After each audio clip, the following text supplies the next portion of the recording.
Primero que nada quiero presentarme con ustedes. Yo soy la doctora Dariela Aguilar, endocrinóloga de CLIVI, egresada de Centro Médico Siglo XXI. Muy contenta de estar aquí con ustedes. Les agradezco mucho que estén aquí el día de hoy en el taller. Y bueno, el día de hoy quiero presentarles algo sobre la insulina, generalidades, sobre todo porque estamos recientemente cumpliendo 101 años de que se empezó o se descubrió la insulina. Y es muy importante a nosotros como colaboradores de la salud instruirles a ustedes sobre este medicamento, ¿de acuerdo? Primero que nada, quiero recordarles y hacerles saber que el día de hoy se celebra al nutriólogo. Es parte importante del equipo de CLIVI y claro que sí, de que nosotros logremos el control con ustedes. Entonces quiero felicitarlos mucho y agradecerles por su labor que hacen con nosotros y con ustedes. Y ahora sí, vamos a entrar de lleno al tema del día de hoy. Primero que nada, quiero hablarles sobre un poquito de epidemiología. Son un poco de datos crudos, pero esto va a ser bien importante para que nosotros entendamos la importancia de hablarles sobre esto. En la actualidad, algunas de las principales causas de muerte prematuras, muertes tempranas, son debido a las enfermedades no transmisibles y prevenibles. Les voy a compartir esta tabla que la acaba de sacar el INEGI. Aquí nos describe las 10 principales causas de muerte desglosadas por sexo de enero a junio del año 2021. Si ustedes ven, por el tema de la pandemia, la principal causa de muerte tanto en hombres como en mujeres fue debido a la infección por COVID-19. La segunda causa fueron enfermedades del corazón, tanto en hombres como en mujeres, y la tercera causa es diabetes, tanto en hombres como mujeres. En general, la tercera causa es diabetes. También entendamos que las enfermedades del corazón se agravan cuando tenemos diabetes, pero hablando de diabetes como tal, ocupa la tercera causa de muerte, por lo menos el año pasado, pero en tablas anteriores de años pasados ocupaba incluso el segundo puesto porque no había COVID-19. Entonces, esto es bien importante y sí se los quise resaltar, porque primero que nada les quiero agradecer a ustedes el hecho de que ya estén haciendo algo para revertir estas estadísticas, que se estén interesando en el control de su enfermedad y que disminuyamos esta situación. Bueno, les quiero también hablar un poquito de historia para que ustedes sepan pues qué es la diabetes, ¿no? De dónde viene. Las primeras descripciones que se hicieron de la diabetes datan de más allá de 1550 años antes de Cristo. Allá la describieron como diabetes, que es un término griego que hacía referencia a un sifón, y esto era porque vieron que los pacientes tenían un exceso de orina. Fue hasta el año 1679 en donde ya le acuñaron el término mellitus, porque vieron que era una entidad clínica que tenía sabor dulce en la orina. Así es, probaban la orina en aquellos entonces y así fue como le llamaron diabetes mellitus. En 1683, es decir, 4 años después de que le dieron este nombre, este científico John Conrad Brunner hizo la primera extirpación de un páncreas en un perro y después vio que se presentaban los síntomas de esta enfermedad a la que se le había denominado diabetes. Es decir, que a ese perro sin páncreas le dio diabetes. En 1788 se hizo la primera necropsia en un paciente con diabetes. En 1910, Edward Albert Schaffer descubrió que en el páncreas se producía una sustancia llamada insulina. Y en 1921, y es por eso que es el aniversario, que fue el aniversario del año pasado de los 100 años y este año de los 101 años, se consiguió por fin aislar la insulina y demostraron su efecto hipoglucemiante, es decir, que bajaba la glucosa. ¿Cómo lo hicieron? Bueno, aislaron la insulina de un páncreas y después la inyectaron en uno de sus perritos vieron que tenía esta hipoglucemia, este efecto de hipoglucemia. También les quiero presentar esta foto en medicina es muy importante. Van a tener el primer paciente en recibir la insulina fue un paciente de 14 años que precisamente era vecino de estos investigadores que les dije anteriormente. De este paciente no hay foto, pero este paciente que les estoy enseñando es un pacientito de 3 años que tan solo pesaba 7 kilos y que en el que se sospechaba que tenía esta deficiencia de insulina, ¿no? Tan solo 2 meses después de que se atrevieron a darle el tratamiento al paciente, es en donde vemos el cambio que hay, donde el niño ya está recuperado, para que vean que desde ese entonces ya se veían los beneficios de la inyección con insulina en estos pacientitos con diabetes. La inyección que se le aplicó a este pacientito fue un 11 de enero de 1922, precisamente cumpliendo 100 años de la primera aplicación de la insulina. Bueno, entonces hasta aquí se habían dado cuenta que la insulina era un tratamiento eficaz en la diabetes tipo 1.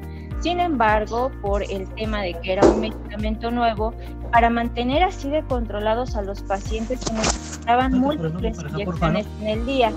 Y con el tiempo se fueron mejorando las técnicas de aislamiento y de purificación de esta hormona. Aquí les puse una línea del tiempo. No es tan importante que la vean así, pero sí quiero que noten. En 1936, dijimos que en 1921 fue cuando se aisló y se probó la inyección con insulina, y fue hasta 1936 cuando emplearon la primera técnica para lograr que esta insulina durara más tiempo y entonces el paciente ya no necesitara tantas inyecciones en el día. Aquí fue cuando se logró hacer la insulina que ahora conocemos como insulina NPH. Ya después le fueron añadiendo otras cosas, le añadieron zinc, y ya después empezaron a hacer insulina humana recombinante. La primera utilización de esta insulina humana recombinante fue en 1982, y en 1996, vean cuánto tiempo después, es cuando se logra hacer el primer análogo de insulina de acción rápida, la primera molécula parecida a la insulina que actuaba de forma rápida. Y aquí es cuando se usa la insulina Lispro, la que ahora conocemos como insulina Lispro. En el 2000 ya se aprueba la insulina Aspart y la Glargina, que algunos de ustedes utilizan. En el 2004 la aprobación de la insulina Glulicina y en el 2005 la insulina Detemir. Entonces, así es como se va haciendo la historia de la insulina. Pero, ¿qué es la insulina? Bueno, ya les dije cómo fue que la descubrieron, cómo fue que la empezamos a usar, pero ¿qué es la insulina? Bueno, en términos generales, la insulina es una hormona que está producida en las células betas del páncreas, cuya función principal es el metabolismo de los azúcares, de los carbohidratos, para convertirlos en energía que se debe de aprovechar en las células del cuerpo. Entonces, es una hormona que se fabrica en el páncreas y que nos va a ayudar a metabolizar estas sustancias del cuerpo. Inicialmente, las insulinas utilizadas eran de origen animal, tanto bovino como porcino. Ya que tienen algunas diferencias respecto a las humanas, pero en general hacían una muy buena función. Y ya después, con el uso de la ingeniería genética, ha sido posible sintetizar insulina humana, dando lugar a la insulina semisintética. Entonces, gracias a la ingeniería se ha logrado que estas insulinas ya sean sintéticas. Bueno, entonces aquí les puse un pequeño esquemita nada más para simplificar lo que les dije. El páncreas crea insulina y esta insulina ayuda a que la glucosa no se quede acumulada en la sangre y pueda hacer su función en la célula. Como bien saben ustedes, la diabetes se presenta cuando este páncreas ya no tiene la capacidad de estar formando la insulina necesaria y entonces la glucosa se queda acumulada en la sangre. La célula, por ende, no tiene energía con la cual funcionar. En términos generales, eso es la diabetes. Pero bueno, hablando de insulinas, ¿todas son iguales entonces? Pues no. Lo más fácil es dividirlas de acuerdo a su tiempo de acción. Sin embargo, existen muchas maneras de clasificarlas. Ya les dije cómo, ¿no? Los análogos, ahí está la insulina humana, pero lo más fácil, y así como se los voy a presentar, es clasificarlas de acuerdo al tiempo de duración que tienen en nuestro cuerpo.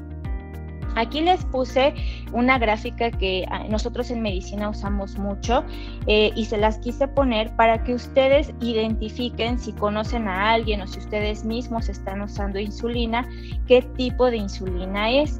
Y así ustedes podrán ver cuánto tiempo dura en el cuerpo una vez que la inyectaron. También es importante ver en esta gráfica al cuánto tiempo de haberla aplicado empieza a hacer su acción y cuánto tiempo después ya no tenemos insulina en el cuerpo.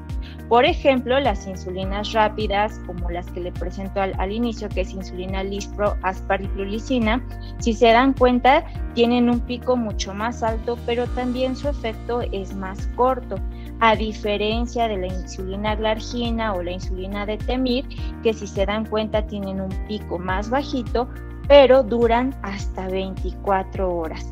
La insulina NPH, que fue de las primeritas que les comenté, que se sintetizaron, se llaman insulinas intermedias porque si ven, duran más o menos medio día. Nosotros decimos que duran 12 horas, aunque en realidad pueden durar hasta 14, 16 horas. Esto va a depender mucho de cada persona, pero es una grafiquita que nos ayuda a nosotros mucho a que entendamos cómo funcionan estas insulinas.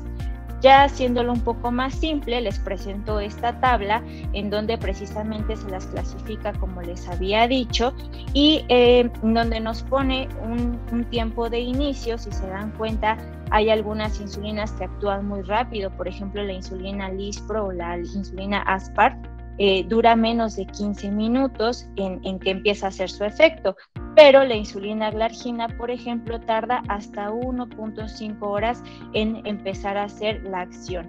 El pico hace referencia al efecto máximo de esta insulina.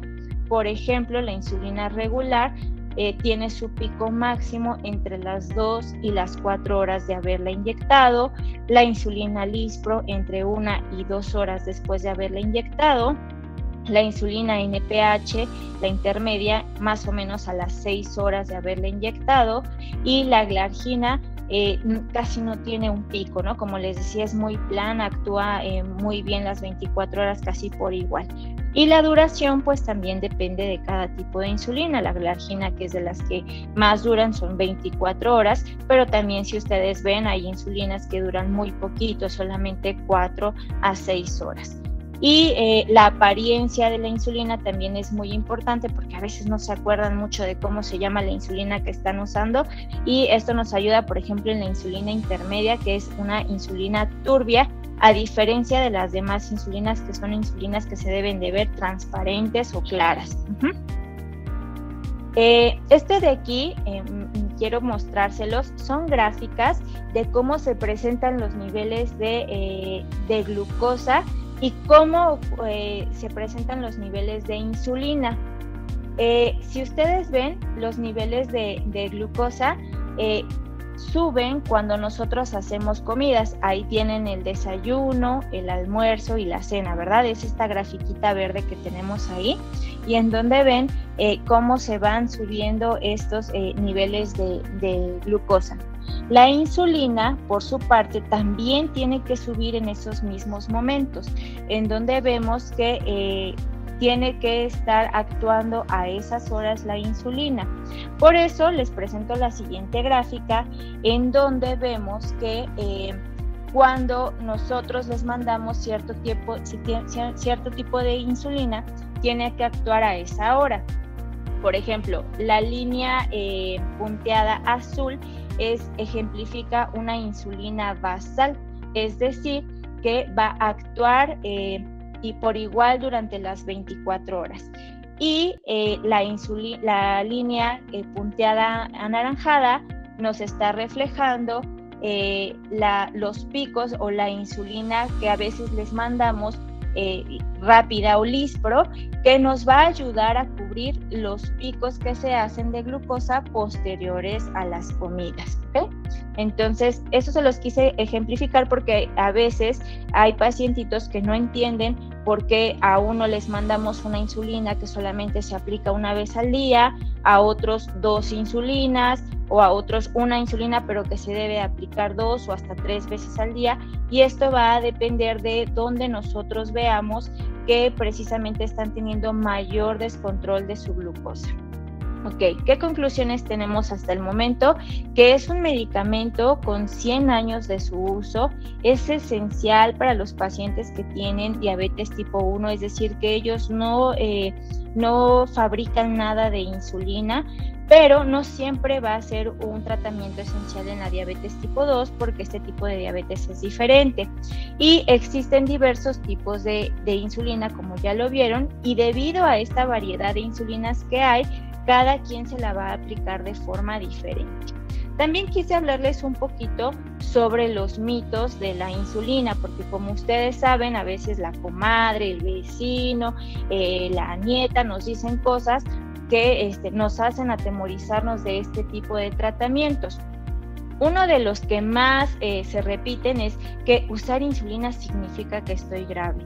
No, usar insulina significa que en este momento los medicamentos tomados no están siendo suficientes para lograr un control de mis niveles de glucosa y necesitan ayudarme porque ya mi propia insulina no está siendo suficiente en este momento, ¿de acuerdo?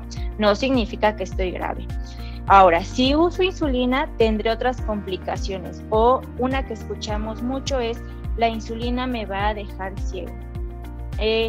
No sé de dónde salió este mito, pero lo que sí es cierto es que la insulina es un tratamiento muy eficaz para el control de la glucosa, y lo que va dejando ciegos a nuestros pacientes, lo que va dejando la pérdida de la retina es el descontrol de la glucosa. Entonces, la insulina no va a ser un tratamiento que los va a perjudicar, al contrario, va a ayudar a controlarlos.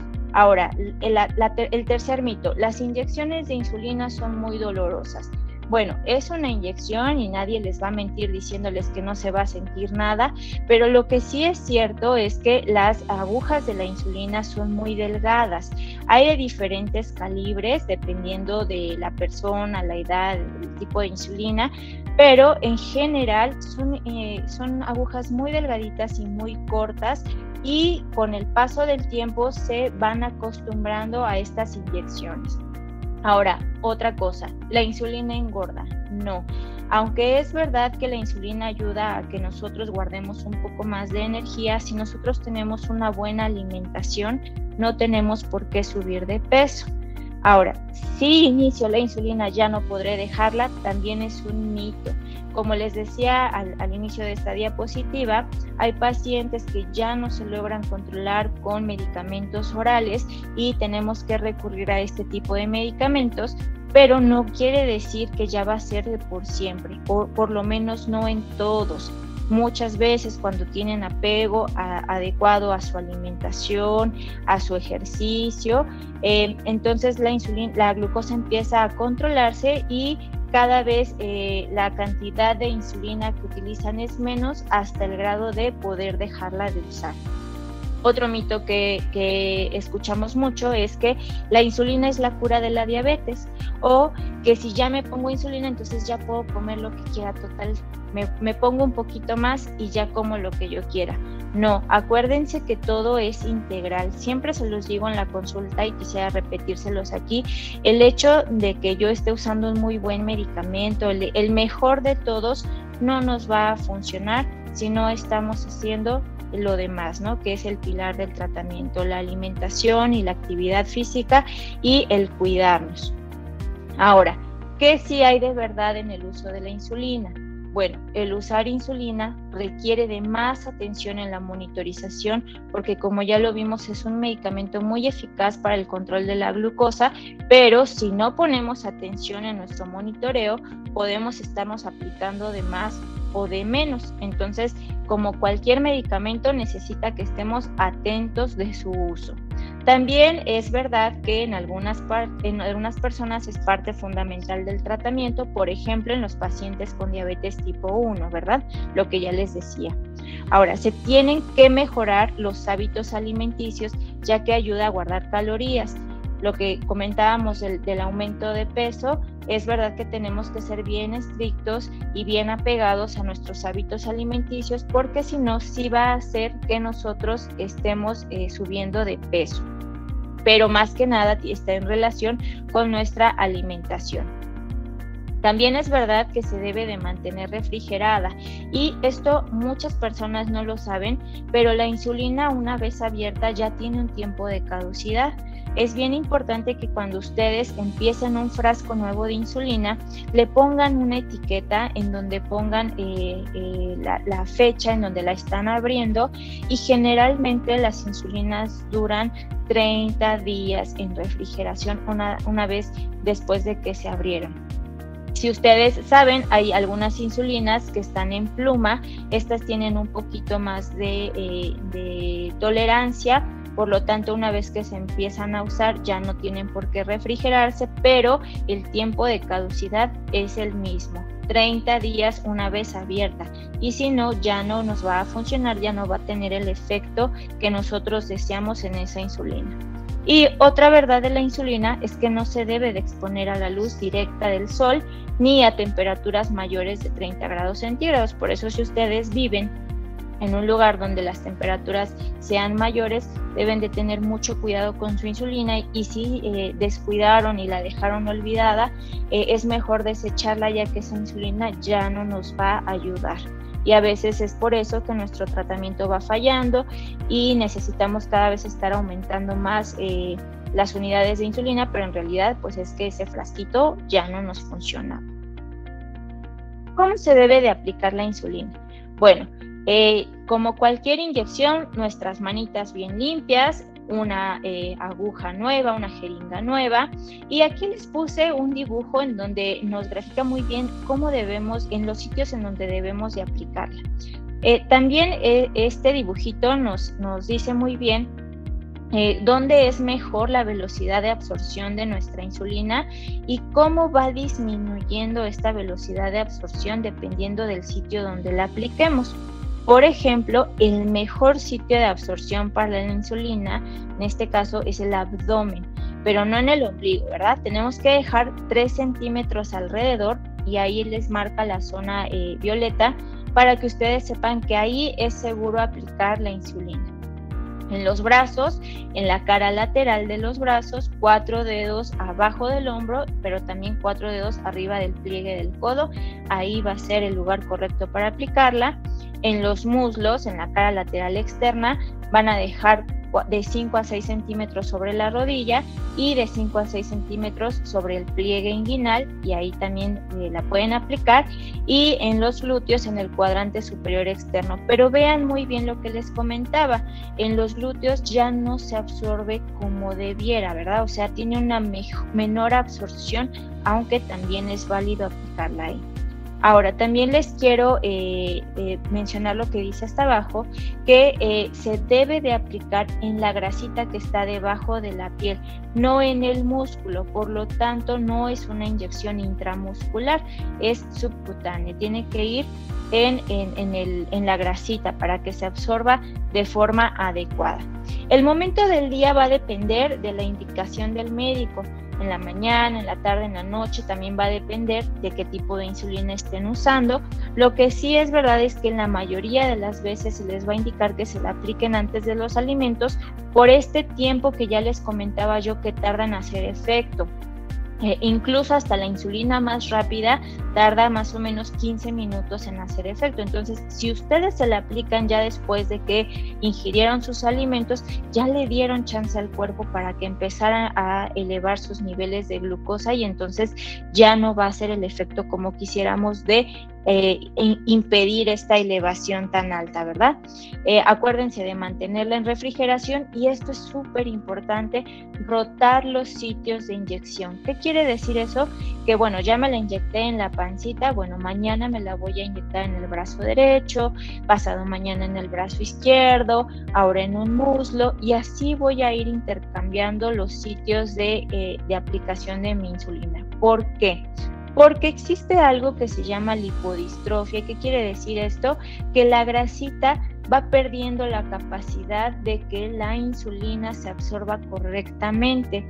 Incluso a veces pueden sentir como duro, como bolitas, porque siempre se están inyectando en el mismo sitio. Y esto es importante identificarlo porque esto hace que nuestra insulina no funcione adecuadamente y también cada vez necesitemos estarnos aplicando más y más insulina, y en realidad es que no nos la estábamos aplicando bien, ¿no? Estábamos inyectando en esa bolita dura que ya tenemos ahí, por tanto estarla aplicando en ese sitio, y lo único que necesitábamos hacer era rotar o intercambiar el sitio de aplicación. Ahora, como conclusiones, la insulina es un tratamiento eficaz y seguro cuando es recomendado por un médico experto. El tratamiento debe de ser individualizado, ya que cada insulina funciona de forma diferente, que si a mi prima, que si a mi tía le están inyectando esto y me la recomendaron, no. Siempre tiene que ser dada por un profesional y les deben de explicar el por qué les están dando ese tipo de insulina. Y cualquier duda debe de ser resuelta por un profesional de la salud. No hagan caso a los mitos, ya vieron todos los mitos que hay alrededor de la insulina, y la verdad es que este medicamento es excelente para el control de la glucosa, pero sí debe de ser prescrito por un profesional.